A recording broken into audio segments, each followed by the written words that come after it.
Alexandre, vous vouliez marquer les esprits, que Billy Billy marque les esprits. C'est chose faite, je crois. Ouais.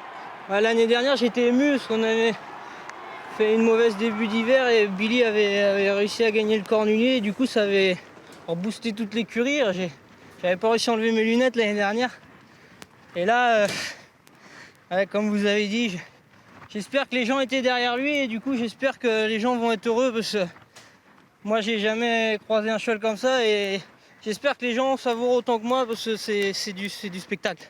Vous êtes moins ému que l'année dernière, mais ça doit être un soulagement parce qu'il était attendu. Hein. Il avait presque pas le droit d'être battu aujourd'hui. Ouais, c'est clair.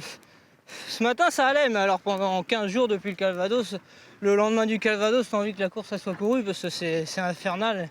Il y a 4 boulots, il y a 14 jours entre les deux, ils sont interminables.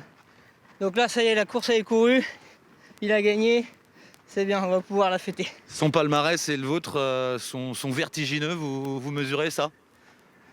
J'ai 26 ans, j'ai gagné 3 fois la grande course, j'ai 2 étriers d'or. J'estime être un privilégié. J'ai un petit garçon de 15 mois qui avait que 3 mois l'année dernière, qui n'a rien compris, mais là il commence à regarder les courses et dire aïe aïe. Donc là, je vais l'avoir avec moi sur la photo, c'est peut-être lui qui va me faire chialer. Laurent, vous m'avez dit les derniers 8 jours ont été compliqués à gérer.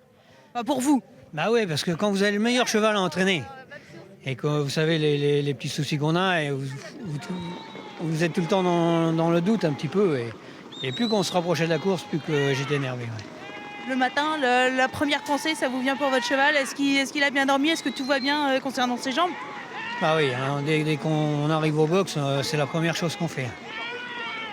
Voilà. Vous savourez là un petit peu? Je savoure. C'est fini, Laurent, c'est fini. Les nerfs vont lâcher dans pas longtemps. Non, je savoure, c'est bien. Bravo. Jean-Pierre Bergeon, son propriétaire qui est à mes côtés. Comment vous l'avez vécu, vous avez vécu les derniers 8 jours un peu plus sereinement que Laurent ou pas? J'ai essayé de joindre mon entraîneur, mais j'ai vu que ça servait à rien de l'appeler, donc j'étais complètement détendu, comme un vieux cheval, quoi.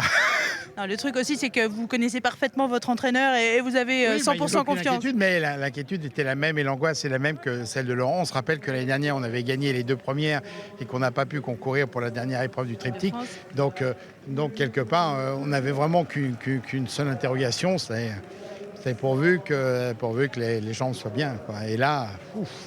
Et là, cette course, comment vous l'avez vécue? Vous sentiez qu'il était... Très confortablement. Alors là, franchement, une émotion formidable, mais facile à vivre parce que dès lors que j'ai vu qu'il partait pas au galop et qu'il était là après. Après, en fait, Billy nous a donné le mode d'emploi, donc on peut décrypter la course, c'est pas le problème.